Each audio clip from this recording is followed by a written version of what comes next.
L'expert royal Valentine Low a écrit un nouveau livre sur la famille royale et y fait des révélations sur le prince Harry et son comportement avec les médias. Le duc de Sussex a déjà eu des mots difficiles à l'égard de la presse, ça ne passe pas.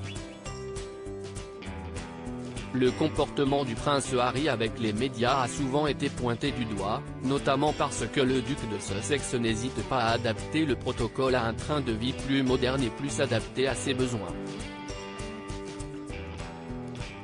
Comme l'experte royale Cathy Nicholl l'a par exemple souligne dans son livre The New Royals, Queen Elizabeth Legacy and the Future of the Crown, la naissance du premier fils de Harry et Meghan Markle a été particulière en termes de protocole.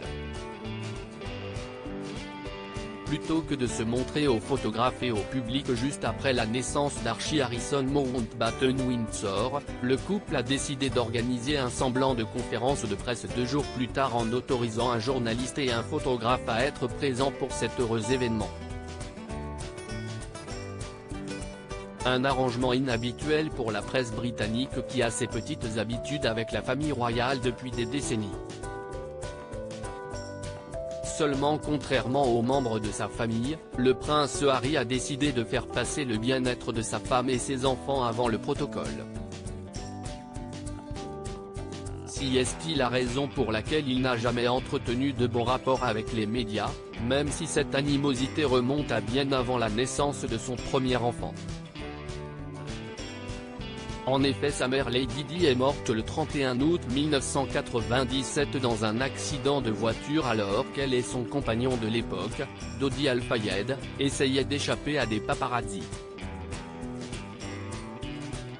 Dans un livre à paraître ce 27 septembre, l'expert royal Valentine Low a de son côté parlé d'un autre incident entre les journalistes et le prince Harry. Son nouveau livre, intitulé Courtier, The Hidden Power Behind the Crown enchaîne les révélations sur la famille royale et notamment sur le voyage effectué par le duc et la duchesse de Sussex en 2018, quelques mois seulement après leur mariage. Le prince Harry, même si vous n'étiez pas invité à l'époque, Harry et Meghan étaient partis en tournée en Australie, en Nouvelle-Zélande, aux îles Fidji et à Tonga pour une durée d'un peu plus de 2 semaines. Selon l'auteur Valentine Low, alors qu'ils venaient de descendre de leur avion après un vol de 5 heures entre le Tonga et la ville de Sydney, en Australie, le prince Harry se serait adressé aux journalistes présents en disant « Merci d'être venu » et d'ajouter « Même si vous n'étiez pas invité », le tout avec l'air pressé comme le précise l'auteur. En citant cette scène précise, l'expert royal a expliqué que selon lui, c'était incroyablement impoli et incorrect, car les médias avaient été invités à couvrir la tournée. Il n'est évidemment pas impossible que la petite pique ait été prononcée sur le ton de l'humour, mais les faits et gestes des membres de la famille royale sont scrutés avec tant d'attention et interprétés avec tant de sérieux qu'il peut être difficile de discerner la signification précise de certains mots.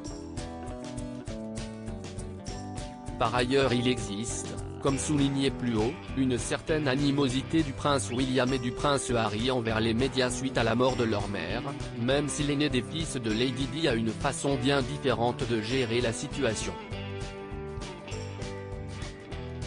Dans son livre, l'auteur Valentine Low poursuit en précisant qu'après cet incident avec la presse, les conseillers du prince Harry se seraient permis de lui dire à quel point ces mots avaient été mal pris par les journalistes. Et le prince Harry, toujours selon le livre en question, de répondre « Eh bien vous n'auriez pas dû me faire ça ». Une réponse tout aussi piquante que celle adressée aux journalistes, qui souligne encore une fois que le duc et la duchesse de Sussex ne sont pas aussi enclins à se plier au protocole que le reste de leur famille. La pression médiatique est d'ailleurs une des raisons pour lesquelles ils ont décidé de quitter le Royaume-Uni pour s'installer en Californie, le prince Harry ayant expliqué qu'il redoute que l'histoire se répète et qu'après sa mère, sa femme en soit la nouvelle victime.